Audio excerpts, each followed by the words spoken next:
चलिए स्टार्ट करते हैं आज की क्लास। यानी कि आज की क्लास में आप सभी का स्वागत है। और दूसरी बात सबसे इम्पोर्टेंट कि आज हमारी ये सेकंड क्लास है मैथ्स की, जिसके अंदर हमने लास्ट क्लास में क्या पढ़ा था, सभी फॉर्मूले पढ़े थे। यानी कि चैप्टर का नाम क्या था, surface area and volume. Surface area and volume जो कि क्लास 9th का और 10th का टॉपिक है, ठीक है। और दोनों की फॉर्मूले से रिलेटेड जो भी थे हमने, यानी कि बात करें अगर किसकी, हमने 2D फिगर और 3D फिगर के बारे में पढ़ा था। और इसके अंदर 3D के अंदर हमने क्या क्या पढ़ा था, क्यूबॉइड, और बात करें क्यूब की, और बात करते हैं सिलेंडर की, और बात करते हैं हम किसकी, कोन की। और कोन के बाद यानी कि जो टॉपिक 10th क्लास में है उसके बारे में पढ़ाते हैं कि फ्रस्टम, ठीक है। तो इन सभी टॉपिक के फॉर्मूले हमने पढ़ लिए थे। और फॉर्मूले पढ़ने के बाद हमने क्या कर रहा था कि जो भी इससे रिलेटेड न्यूमेरिकल थे उनकी बात कर रही थी कि हम नेक्स्ट क्लास में न्यूमेरिकल करेंगे। और आज बात है हमारे उन न्यूमेरिकल्स की, जिनको हमने आज की क्लास में पढ़ना है। यानी कि आज हम 10th की क्लास क्वेश्चन के करेंगे, क्योंकि 10th क्लास के बच्चों का प्री बोर्ड का एग्जाम है। और प्री बोर्ड के लिए सबसे ज्यादा इंपॉर्टेंट चैप्टर इसलिए क्योंकि सबसे ज्यादा स्कोरिंग चैप्टर है विदाउट किसी हार्ड वर्क के, क्योंकि इसमें सिर्फ एक ही बात आनी चाहिए, फॉर्मूला कौन सा पुट करना है, और सही फॉर्मूला पुट करने के बाद मेन कैलकुलेशन की है जो सही समय पे स्पीड का ध्यान रखते हुए कैलकुलेशन, सही कैलकुलेशन करनी है, ठीक है। तो चलिए स्टार्ट करते हैं समय को बिना बर्बाद करते हुए। और ये वीडियो थोड़ी ऐसी हो सकती है कि जिसमें आपको पढ़ने को ज्यादा कुछ हो, लेकिन थोड़ी लॉन्गेस्ट हो सकती है, ठीक है। वीडियो लंबी होने के कारण आप संयम बनाए रखें, क्योंकि अगर आपको चीज समझनी है तो वीडियो को समझने के लिए आपको वेट करना पड़ेगा, ताकि आप हर एक क्वेश्चन को करें इजी, ठीक है। चलिए स्टार्ट करते हैं। सबसे पहला क्वेश्चन, आप अपनी बुक निकाल के बैठिए जिसके अंदर आपका यानी कि 13.1 है। 13.1 में आप बुक ओपन कीजिए और पहला क्वेश्चन रीड करिए, ठीक है। उम्मीद करते हैं आपने पहला क्वेश्चन रीड कर लिया होगा, ठीक है। और रीड करने पे आपको ये पता चला होगा कि जो पहला क्वेश्चन है वो क्या कह रहा है, 2 क्यूब्स हमारे पास जिनका each of volume 64 centimetre cube है are joined end to end, find the surface area of resulting cube, ठीक है। तो हमने यहाँ से एक बात समझी क्या, कि हमारे पास 2 क्यूब थे। पहला क्यूब डायग्राम में मैं ये बनाता हूँ, इसी तरीके का एक अनदर क्यूब भी है, दूसरा क्यूब भी हमारे पास अवेलेबल है, ठीक है। हमारे पास कितने क्यूब है, 2 क्यूब है, और दोनों का हर किसी का वॉल्यूम कितना है, 64 सेंटीमीटर क्यूब है। सबसे पहले आपको मैंने लास्ट क्लास में बताया था कि ए ये क्यूब है, और इस क्यूब की जो हाइट होती है, ब्रेथ होती है, सभी क्या होती है, यानी कि सारी साइड्स कैसे होती हैं, इक्वल होती है। इतनी बात आपको समझ में आई होगी। तो चलिए सबसे पहले समझते हैं। सबसे पहले देखिए एक्सरसाइज 13.1 हम स्टार्ट कर रहे हैं, जिसके अंदर पहला क्वेश्चन हमने पढ़ा। और पहले क्वेश्चन में हमें गिवन क्या था, सबसे पहले हम ये लिखते हैं। सबसे पहले हम ये समझते हैं कि हमें गिवन क्या है। गिवन के अंदर हम लिखेंगे, पहला पॉइंट क्या डालेंगे, गिवन का डालेंगे। गिवन कहने का मतलब क्वेश्चन हमें क्या बताना चाहता है, क्वेश्चन में हमें क्या दे रखा है, उसी को क्या बोलते हैं, हम गिवन बोलते हैं। यानी कि सबसे पहले हमें क्वेश्चन में क्या बोला गया है कि जो वॉल्यूम है, क्या बोला गया हमें, वॉल्यूम ऑफ ईच क्यूब हमें कितना दे रखा है, 64 सेंटीमीटर क्यूब। हाँ जी, यही पढ़ा था हमने कि जो वॉल्यूम है वो ईच क्यूब का कितना दे रखा है, 64 सेंटीमीटर क्यूब दे रखा है। देखो सबसे पहले हम साइड को लेट करेंगे, यानी कि लिखेंगे let side of each cube. कहने का मतलब है हमने क्या मान लिया, जो a सेंटीमीटर है, जो क्यूब है ये, इसकी जो साइड है वो कितने सेंटीमीटर है, a सेंटीमीटर। सेंटीमीटर में ही इसमें वहां पर, क्योंकि जिसका जो वॉल्यूम है वो भी हमें किसमें दे रखा है, सेंटीमीटर में ही दे रखा है, ठीक है। आपको बात इतनी समझ में आई। आगे क्वेश्चन को पढ़ते हैं। तो हमें क्वेश्चन में क्या दे रखा है, वॉल्यूम दे रखा है। क्या दे रखा है, वॉल्यूम। क्या दे रखा है हमें, वॉल्यूम दे रखा है। और वॉल्यूम का फॉर्मूला आप सभी को पता है कि जो वॉल्यूम का फॉर्मूला क्या होता है, क्यूब का। आपको सभी को दिख रहा होगा सामने से, है ना, सही से दिख रहा है। तो वॉल्यूम ऑफ क्यूब क्या होता है, सभी को पता है। वॉल्यूम ऑफ ईच क्यूब की जगह हम क्या लिखेंगे, वॉल्यूम का क्यूब कितना होता है, एक ही क्यूब, है ना। अगर साइड ए है तो वॉल्यूम क्या होता है, एक ही क्यूब, और इधर कितना आएगा 64, क्योंकि वॉल्यूम कितना देता है 64। अगर ये उधर जाएगा कि ये क्यूब उधर जाएगा तो क्या बनेगा, क्यूब रूट बनेगा। और आपको पता है 64 किसका क्यूब रूट होता है, क्यूब का मतलब होता है किसी भी चीज की सेम से मल्टीप्लाई। जैसे 4 की अगर क्यूब करेंगे तो इसका मतलब होता है 4 की मल्टीप्लाई 4 से 3 टाइम, तो 4 4 जा 16 और 16 4 जा 64।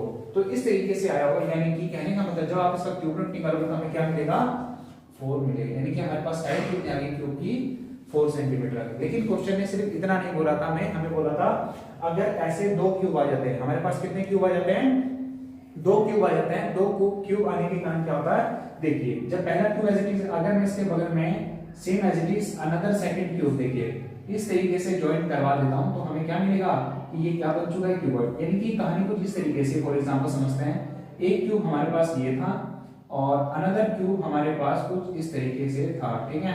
हमने इन दोनों क्यूबों को क्या कर देना है, इस तरीके से पास लेके आना है और पास लाने के बाद हमें ज्वाइन कर देना, और हम ज्वाइन करेंगे तो ये हमें कुछ इस तरह से दिखेगा।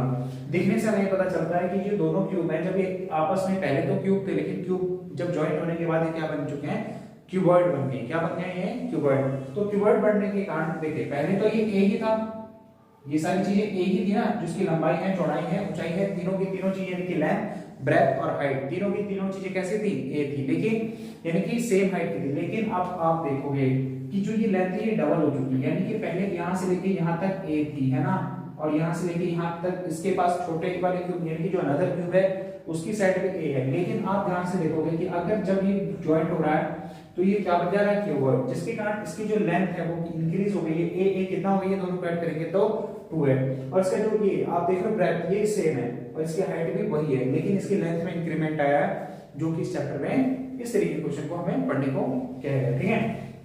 तो सबसे बेसिक क्वेश्चन है, जनरली एग्जाम का सबसे इंपॉर्टेंट क्वेश्चन भी बन जाता है, ये 1 नंबर में क्वेश्चन देता है, ठीक है। तो आपको बस इतना समझना है, जब दो क्यूबों को आपस में जोड़ा जाता है तो उनकी लेंथ क्या बन जाती है, ए मिला के 2a बन जाती है। यानी कि हम लिखेंगे में लेंथ ऑफ रिजल्टिंग का कहने का मतलब क्या है, जोड़ने के बाद, लेंथ ऑफ रिजल्टिंग क्यूबॉइड। यानी कि हमारे पास क्या बना है, लेंथ कितनी है हमारे पास, l। तो l आपने देखा जब रिजल्टिंग क्यूबॉइड यानी कि जब दो क्यूबों को जोड़ा जाता है तो क्यूबॉइड बनता है। तो रिजल्टिंग क्यूबॉइड की जो लेंथ है वो कितनी होगी, a और a कितना हो गया, ऐड करेंगे तो 2a, ठीक है। ब्रेथ बात करते हैं, ब्रेथ ऑफ रिजल्टिंग क्यूबॉइड बोले तो b, बोले तो कितना है हमारे पास, ब्रेथ में कोई चीज नहीं आया इसलिए हम क्या लिखेंगे इसे a। फिर लिखेंगे हाइट, क्या लिखेंगे, हाइट ऑफ रिजल्टिंग क्यूबॉइड, तो यानी कि कितना हो जाएगा, बोलो हाइट में भी कोई चेंज नहीं है इसलिए वो भी a ही रहेगी। यानी कि अगर हम यहाँ पे a की वैल्यू पुट करते हैं तो 2 की मल्टीप्लाई 4 से होगी तो कितना आएगा, 8 सेंटीमीटर, और ये सारी चीजें कैसे रहेंगी, 4 सेंटीमीटर ही रहेगी। ये बात आपको समझ में आ गया। तो आगे समझते हैं हम यहाँ पे, हमें क्वेश्चन ने क्या बोला था, हमें क्वेश्चन, आप क्वेश्चन को ध्यान से पढ़ेंगे तो आपको मिलेगा find the surface area of resulting cuboid. यानी कि क्या लिखेंगे, surface area of resulting cuboid. आपको एक सबसे इंपॉर्टेंट बात का ध्यान रखना है कि जो यहाँ पे क्यूबॉइड का सरफेस एरिया बोला गया है, देखो जब हमने फॉर्मूला पढ़े थे तो हमने दो बातों को ध्यान से पढ़ा था। पहली बात ये पढ़ी थी कि एक टोटल सरफेस एरिया होता है और एक होता है लैटरल सरफेस। आपको कहीं भी इसने ये बोला है कि सिर्फ आपको चारों तरफ का निकालना है, नहीं बोला। और दूसरी बात इसने ऐसा कुछ नहीं बोला कि ऊपर वाला फेस छोड़ना है या नीचे वाला फेस छोड़ना है। तो आपको डायरेक्टली टोटल सरफेस एरिया का मतलब कि आपको सिर्फ यहाँ पे यही समझना है कि यहाँ पे क्या निकालना है, surface area of resulting cuboid का मतलब कि जो भी उसका सरफेस है, बोले तो टोटल सरफेस एरिया का फॉर्मूला लगाना है। और आप सभी को याद है 2lb BH और HL इसका फॉर्मूला होता है। क्या फॉर्मूला होता है total surface area of cuboid का, 2lb BH और HL, ठीक है। चलिए वैल्यू पुट करते हैं।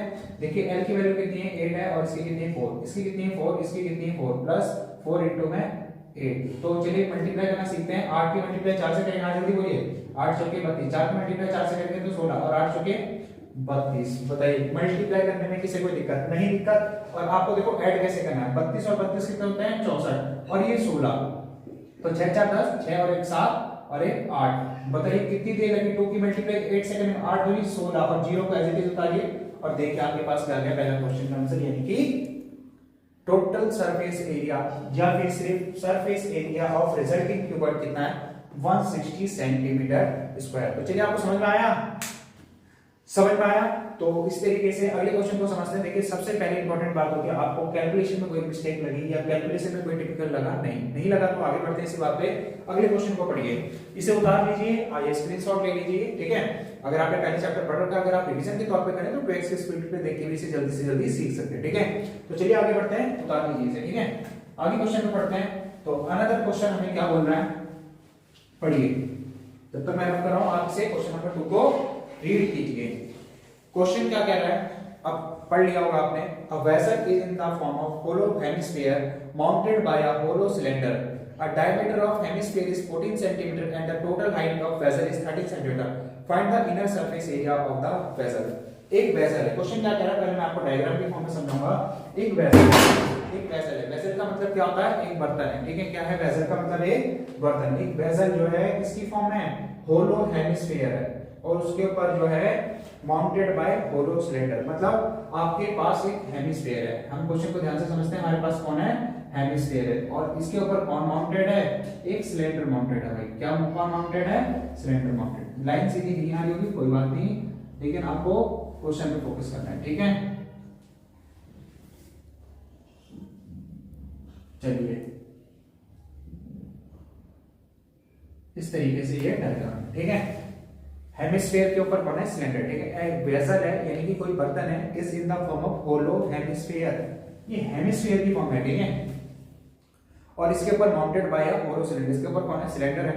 द डायमीटर ऑफ हेमिस्फीयर यानी कि डायमीटर है हेमिस्फीयर का, यानी कि ये कितना देर का है, 14 सेंटीमीटर देर का। टोटल हाइट ऑफ वेसल यानी कि जो पूरा बर्तन है यहां से लेके यहां तक कितना है हमारे पास, अभी बताओ, 13 सेंटीमीटर देर का। इस लाइन को ध्यान से समझना, क्वेश्चन में हमें क्या बोला गया है, टोटल हाइट ऑफ वेसल यानी कि पूरा बर्तन कितनी ऊंचाई का है, 13 सेंटीमीटर है। Find the inner surface area, हमें क्या निकालना है, इसका इनर सरफेस एरिया निकालना है। क्या निकालना है भाई हमें, इनर सरफेस। सबसे पहले आपको डायग्राम से क्लियर हो गया होगा कि नीचे एक हेमिस्फीयर है, कोई कटोरी है, उसके ऊपर हमने कोई ग्लास रख दिया है, कोई ऐसी चीज जो सिर्फ सिलेंडर के शेप की दिखती है और दोनों को मिला के कितनी हाइट आई है, 13 सेंटीमीटर। अच्छा डायग्राम आपको समझ में आने के बाद मैं आपको बता देता हूं कि ये डायमीटर है, किसका डायमीटर है, ये हेमिस्फीयर का। सेम इसी के ऊपर जब ये माउंटेड है तो इस सिलेंडर का भी डायमीटर क्या होगा, दोनों का सेम होगा, क्योंकि मान के चलिए जब तक दोनों का डायमीटर अगर सेम होगा तभी तो एक दूसरे के ऊपर एज इट इज रखा जाए। अगर मान के चलो इसका डायमीटर बड़ा हो गया तो ये उसके ऊपर एकदम फिट नहीं होगा, ये एक दोनों के ऊपर तभी फिट है क्योंकि इन दोनों के ऊपर क्या है, सेम डायमीटर लाई करता है ना, सेम डायमीटर दोनों का, इसलिए।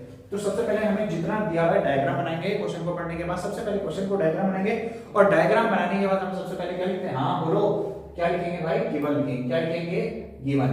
तो क्वेश्चन नंबर 2 हम कर रहे हैं और क्वेश्चन नंबर 2 के लिए हम गिवन क्या लिखेंगे, सबसे पहली लाइन में हमने क्या लिखा था, डायमीटर। क्या लिखा था, diameter of hemisphere, diameter of hemisphere, hemisphere समझ में आया। डायमीटर क्या लिखेंगे, हेमिस्फीयर का कितना देर का बोलो, यानी कि डी हमें कितना देर का है, 14 सेंटीमीटर। आपको ये माइंड में रखना है कि जो सिलेंडर का डायमीटर भी है वो सेम ही है, ठीक है। डायमीटर ऑफ हेमिस्फीयर यानी कि डी। अगर मैं इसकी रेडियस निकालूंगा, क्या निकालूंगा, रेडियस ऑफ हेमिस्फीयर भी कितना हो जाएगा, 14 का आधा कितना हो जाता है भाई, 7 सेंटीमीटर हो जाता है ना, क्योंकि रेडियस जो होता है डायमीटर का क्या आता है, हाफ होता है। सही बोला आपने, क्या होता है, हाफ होता है। यानी कि डायमीटर अगर हम 14 दे के तो रेडियस कितनी हो जाएगी भाई, रेडियस का अगर मैं डायग्राम को अभी डायमीटर आपने समझ लिया क्या होता है। चलिए भाई मैं इसको डायमीटर को थोड़ा ऊपर बना देता हूं, क्या बना देता हूं, थोड़ा ऊपर बना देता हूं। मैंने आपको बताया था क्यों बना रहे हैं ऊपर, क्योंकि दोनों का डायमीटर कैसा है भाई, हाँ सेम है। सही बोला, क्या है, सेम है।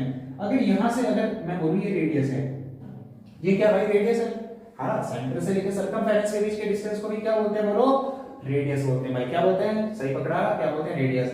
आपको बस इतनी बात समझनी है मेरे साथ कि सेंटर से लेके यहां तक भी कौन है भाई, रेडियस ही है। ये क्या है, रेडियस है। यानी कि मैं कहना चाहता हूं सिर्फ कि यहां से लेके यहां तक की बात अगर कही जाए तो ये भी रेडियस है, ये भी रेडियस है। तो इतनी हाइट कितनी हो जाएगी बोलो, 7 सेंटीमीटर हो जाएगी। कितनी हो जाएगी भाई मेरे, 7 सेंटीमीटर हो जाएगी। बस इतना सा कंसेप्ट समझना था कि यहां से लेके यहां तक रेडियस है तो यहां से लेके यहां तक भी क्या होगी, हाँ बोलो रेडियस होगी। यानी कि यहां से लेके यहां तक की जो इसकी हाइट है 7 सेंटीमीटर है।